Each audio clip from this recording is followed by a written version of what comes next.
Most interesting thing in tech, how do you make sure that AI chatbots are not training on your information? Meaning when you type something in, they're kind of reading it, studying it, feeding it back into the model. There's an interesting dilemma here. Obviously, all of the AI companies want all of the data because it helps them. It's a really useful signal. What are people putting in? How did we respond? What can we learn about individuals? And obviously, there's risk for you because you may put sensitive data in there. It may be the case that if you put a lot of your information in there, it will be easier for someone to make a replica of you in the future. It may be the case that there's sensitive medical information. It may just be that there's a lot of stuff and there's all kinds of particular things, like even the way you punctuate, that creates some kind of a signal that it can eventually be taken out of these models in a way that's harmful to you. So maybe you don't care about that. We've talked a lot about privacy risks. People haven't experienced a lot of the privacy harms over time, but I do, and I'd like these models not to train on me. I'm going to show you how to do it because it's kind of interesting. All right, so let's start here with ChatGPT. So you click on your name, you go to settings, and you go to data controls. And then here's this thing. It's a little passive aggressive. Improve the model for everyone. That means take your data and train on it. You feel kind of bad when you click on it. That's why they've made it this way. They don't want you to click on it, but there we go. Done. All right, close that one. Let's go to Grok. All right, again, click on your name, go to settings, data controls, improve the model. Again, passive aggressive, but at least a little clarity here. So get rid of that. Personalize Grok with your conversation history. Nah. About chat link sharing. Allow not safe for work content. Absolutely not.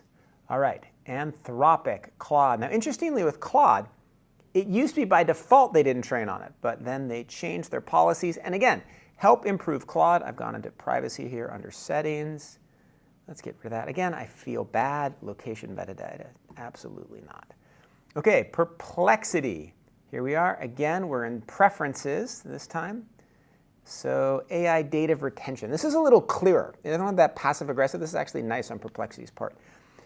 AI data retention allows Perplexity to use your searches to improve AI models. Turn in the setting off if you wish to exclude your data. Yes. Okay, goodbye.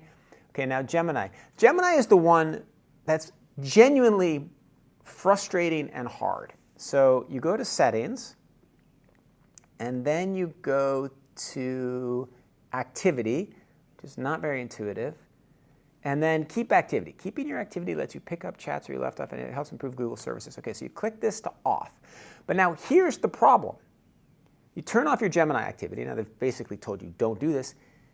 In order to prevent Google from training on your data, you also lose your history. So you have to go back, you have to hit got it, you can delete your activity. But it's a little hard to figure out, and there's actually a utility loss because in the optimal circumstance, you would have access to everything you've typed in and all the data you've uploaded, and the company wouldn't. Now, I think there's a very good business opportunity. The more people cared about this, the clearer the companies would be, the more intuitive they would make the settings, the less passive-aggressive they would let it be, because you'd have more trust and faith in the model. But as with so many tech products, people tend to not care about their privacy, and so the companies hoover up more and more, and over time, privacy gets worse and worse. I should also add that if you have an enterprise account, in general, you have much more privacy protection. Companies that sell you enterprise accounts don't train on your data, because if they did, no one would upload anything confidential, and then no one would get any utility. That said, even with an enterprise account, you should go into your settings and turn off training. All right, that's the most interesting thing in tech. See you tomorrow.